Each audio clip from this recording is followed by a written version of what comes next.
Hey everyone, I'm Liz, and the cameraman there is Chris. Now you can say hello. We are doing video number 2 in our series that we haven't really come up with a good title for. It's just kind of things that we're finding are kind of essential for a happy baby. This video is going to be 9 items that I kind of have discovered are really essential for Jacob to be really a happy baby. Which he's not. Even though right now he's kind of deciding that he's not going to be too happy at the moment, so we're going to see how this goes. The first item, Jacob doesn't really know anything about this yet because he's too little to know about this.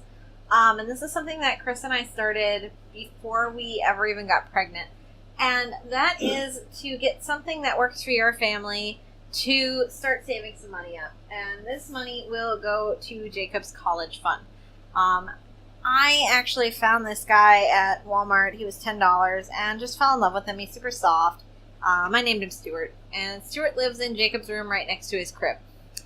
And when Stuart is full, we will go to the bank and we will start a college fund for Jacob. And so that is my first item of baby essentials. Like I said, it's not something that really the baby's going to know about.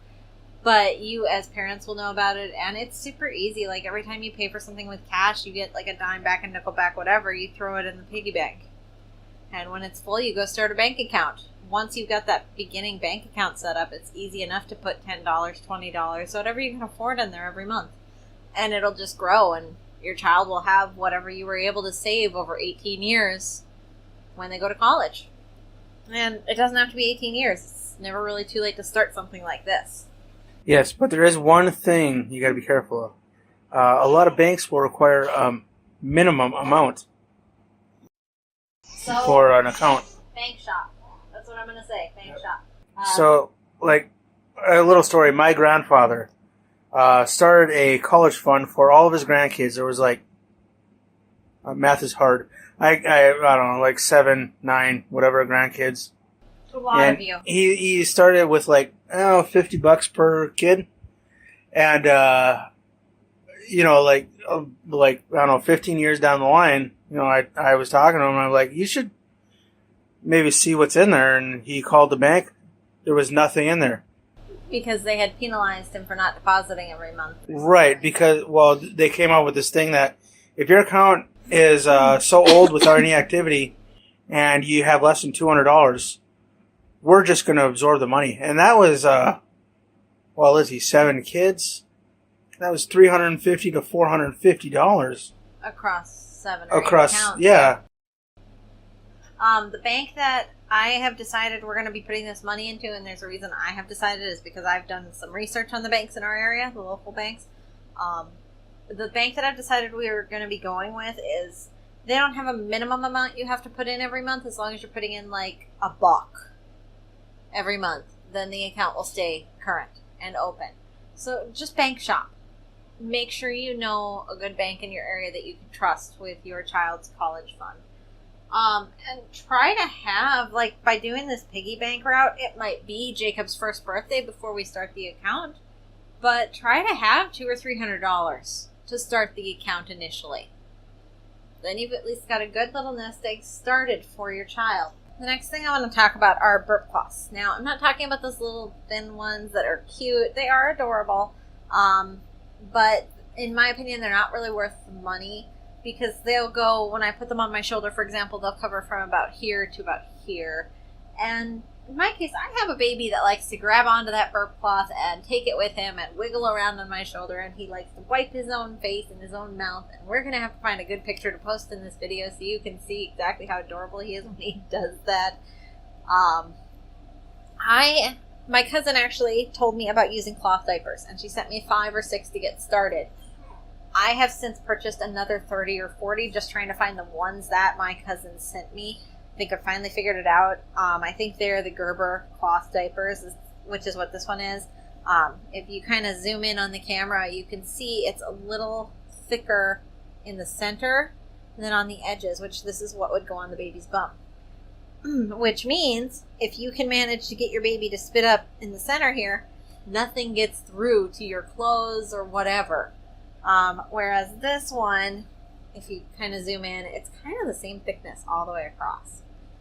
So I wouldn't recommend getting the colorful ones or the cute ones because they're not going to be as good. Like this, after being washed, is absorbent, but it just goes right through and into your clothes.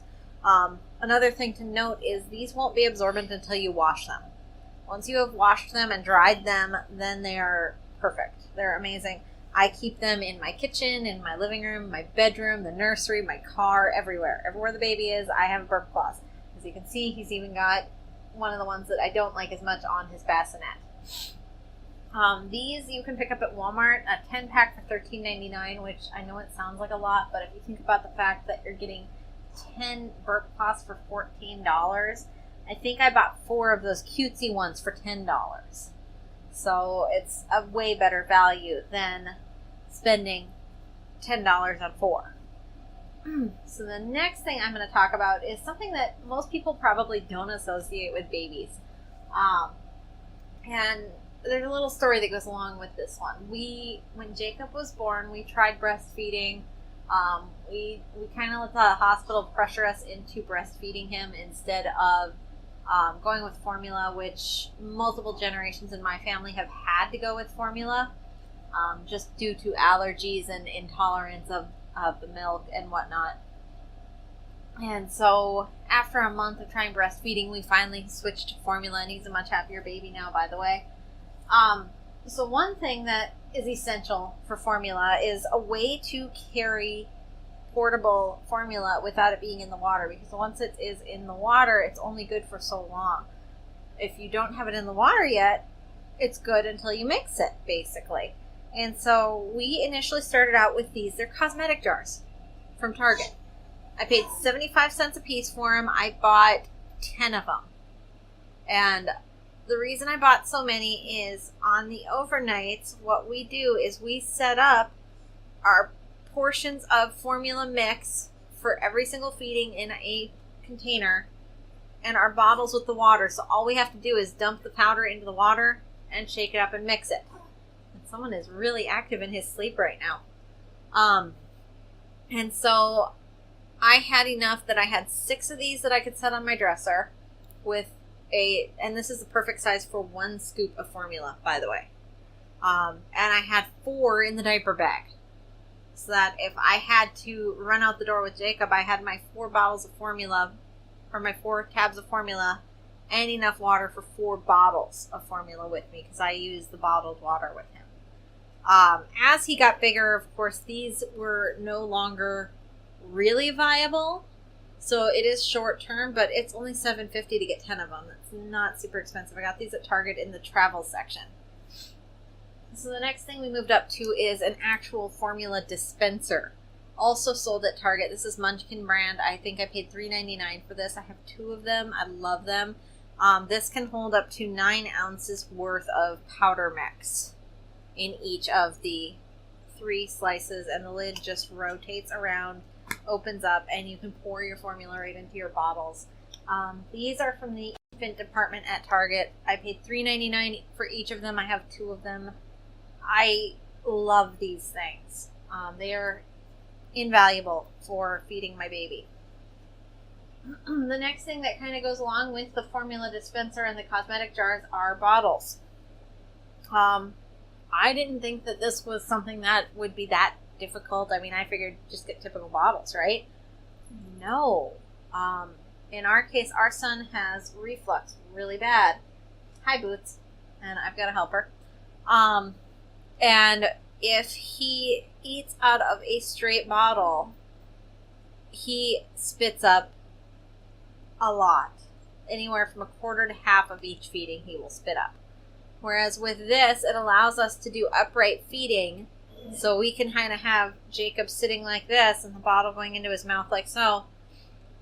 And he's upright, which means that gravity is helping the milk go straight to his stomach with fewer air bubbles.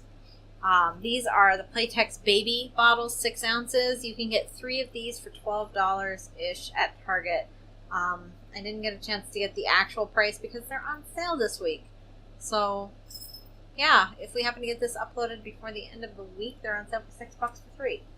Take them up on that. The next thing on my list, Boots, I need this. Thank you. Good boy. is actually on my phone.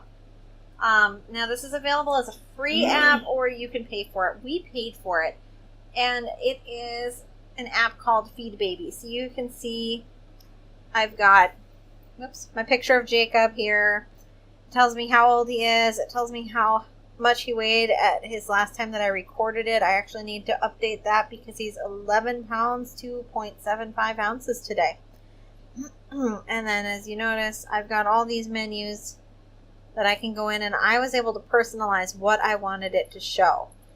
And so I'll go into feeds, for example. You can see that his last feed started almost 3 hours ago, but he was doing a bit of cluster feeding, which he does do with the formula. And so he actually finished that feed 35 minutes ago. And this will send me an alert to tell me, hey, it's been 2 hours since Jacob finished eating. It's been 2.5 hours since Jacob finished eating, which is really nice because before we got this app, he would be fussing and we'd be like, he can't be hungry. He just ate. And then we'd look at each other and we'd be like, well, wait, what time did he eat at? Well, I don't know. What were we doing? This television program was on TV. Okay, well, that's a 1 hour program. Did we finish? Yeah, we finished watching it while he was eating. Okay, well, we finished watching that 2 hours ago. And so we would have to go into a lot of thought process to figure out when he had eaten last. And because with reflux, if you overfeed him and he spits up, it's going to even be worse because it's going to hurt him. The next thing that I want to show you with this app, every time you go to a doctor visit, they're going to ask you, how many wet diapers does he have? How many dirty diapers does he have? Hello. This tells you right here, today he's had 1 dirty, 13 wet since midnight. And then I can say view all, I can see previous days. I'm really bad about tracking this one. As you can see, I think the last time was 3 days ago that he slept according to this. He's sleeping now, so it's inaccurate. You can put their medication. No, hi, Jacob. So you can put their medication in. You can track his growth. You can journal stuff. I haven't figured that out yet. It's only in here because I haven't figured it out yet. You can track baths. You can track vaccinations. Temp readings. Should you be concerned about that? So like if I get concerned that he's got a fever, I can start tracking that immediately. Teeth. And you look like you need something here. There you go. So, as we were explaining, Jacob has reflux. He actually just had a little bit of a spit up episode in his bassinet. What can happen is he gets a little scared when that happens, so he ends up here for some cuddles, which I'm okay with. I like getting my Jacob cuddles in anyway. The next item on my list is the thermometer. Uh-oh. Hey, he caught it. He did. The next item that I'm going to talk about is a thermometer for a room in your home. In the Midwest here, it gets very hot. And if you don't have central air in your home, it can be very difficult to determine what temperature it actually is in a room and if it's too warm or not warm enough for baby in there. That is a big yawn. And so what was happening with us was our air conditioner was set for 74. And what it's doing is it's getting to 74 right by the air conditioner. And then the AC is shutting off. But 5 feet away from the air conditioner, it was 82 degrees. And so this was invaluable just so that we could monitor what the temperature is, where the bassinet is in the room. Because Jacob, at least, I don't know if all babies are this way, but Jacob overheats at the drop of a hat. And if he overheats, we're talking emergency room visits. So it's very important for him that we keep the room at a good temperature that is cool enough for him. So you can buy one of these at Target for about $18, give or take a few cents. They're actually nicer than this one. I got this one for free from somewhere. No, that one we bought at Target. Oh, did we? Yeah, I bought it a while ago. Okay. The next thing I'm going to talk about is, well, Jacob's wearing it. Snap-up pajamas. I love these because they have snaps that go all the way down and down both legs. Most people swear by the zip-up ones and hate the snap-up ones, and I will admit I hate the snaps. But these are easier for me to wrangle his little feet into than the zip-up ones because the legs open all the way down to the footies. And I like these because the only part of Jacob that ever gets cold are his feet. And so I try to keep his feet covered all the time when we're in the house. I actually do have socks that I put on him when we go out. Most people say don't put socks on your baby. They're just going to kick them off anyway. Well, actually, Jacob doesn't. He likes his socks because they keep his feet warm. And an alternative to this that Jacob also likes is a sleep sack. Now, I'm not talking a swaddling sleep sack because in Jacob's case, he hates being swaddled. That being said, they do make swaddling sleep sacks if your baby prefers to be swaddled. They have wings that attach out and they can come up and across your baby, and they are really nice sleep sacks for babies. It just depends on if you've got a baby that likes swaddling or not swaddling. As you can see, Jacob likes to be spread eagle. Before I get to the last item on my list, I actually have a bonus item I wanted to talk about. I was watching videos on my overnight feeding, and it was moms talking about the things that they wish that they had never spent the money on, and this item showed up in a lot of videos, and I was kind of sad about it because one of my favorite things to do when I was a little girl, and even now, like when I go home, I still like to do this, is I loved looking at the memory book that my mom and dad made for me. Even though they never finished it, it was something that I absolutely loved because mine was made to go up to my 5th birthday. I think my mom stopped at my 1st birthday. So I have Jacob's memory book.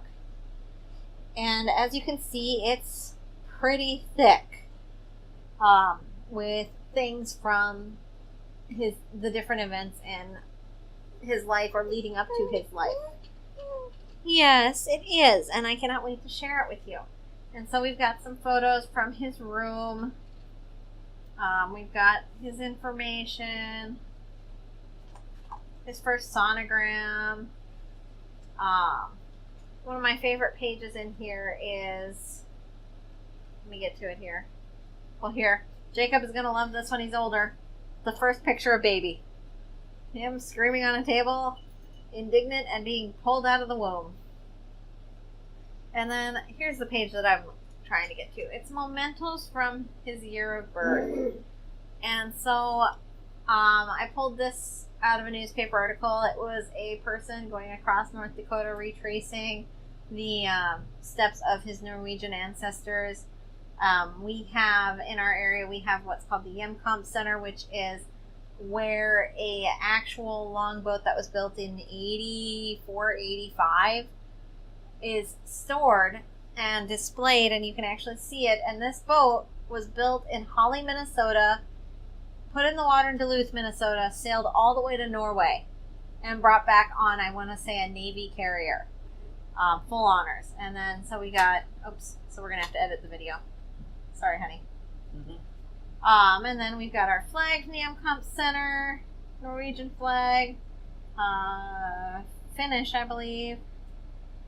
We got Jacob a little license plate that has his name. We went to the Air Museum and we got him a dog tag. A couple movie tickets to show him how much things are, what we went to. Receipts to show how much things cost. Price of gas when we were on the way to his baby shower. Receipt for a poetry book that we bought him. And then on the next page,